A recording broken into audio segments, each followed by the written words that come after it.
the person goes to the therapist hoping somehow to feel better. You know, why do I feel this way? And the therapist says, well, why do you feel that way? What are your thoughts on that? And this can go on for a very long time. It certainly did in my case. With an ego-neutral coaching up front, before you get into situational issues and so forth, you can get ego issues, self-esteem issues somewhat under control. And the book tells you how to do that. First of all, it does something I never heard anyone do, which is tell you how important it is to be in an ego-neutral mindset. We're in and out of it every day, briefly, without recognizing its importance. And number two, it tells you how to recognize when you are in an ego-neutral mindset. And number three, it tells you how you can expand this mindset to encompass more and more of your waking time, till it becomes a habit. So that is the basis of the book. I come from a family with a large history of alcoholism and suicide, just in my lifetime. My father, my father's niece, and my father's great-nephew all were alcoholic or drug involved and killed themselves. And I almost made it a fourth person. I had severe self-esteem issues beginning in the 5th grade, and they did not get better on their own. People have a tendency when what they're trying to do to make something work is, when it doesn't work, they do it harder and more, instead of backing off and thinking, you know, is this even valid?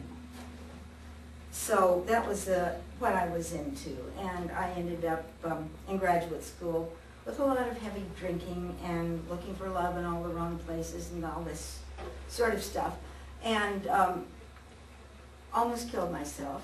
So I went in as a voluntary inpatient to a mental hospital.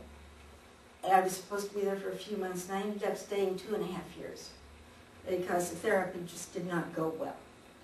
And that is a shame, because if someone had just presented concepts like this to me, at any time in the preceding 15 years, I could have grasped what was going on, and it would have changed the entire course of my life during those very important years when you make your professional contacts, when you make your professional decisions, and so forth.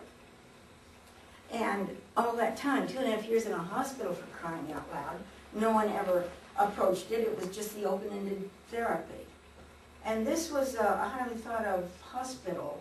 Menningers sent their psychiatric residents there for the residency. So it wasn't like I was getting what was considered indifferent treatment.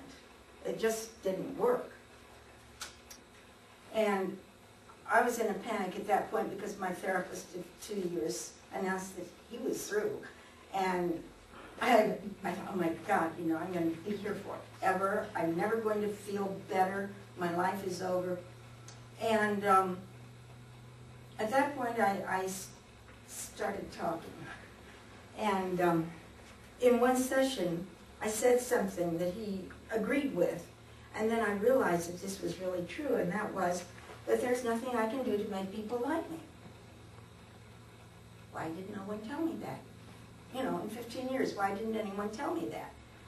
If you want people, you need to be polite and not drive them away by being offensive, but you can't make them like you. And when I walked out of that session that day, I had a whole new perspective on the world. A few weeks later, the fall semester in graduate school started up, and I went back, and I did extremely well. And I had a few bumps in the road since then. Pretty hard to take, but being ego-neutral, I was able to get through it.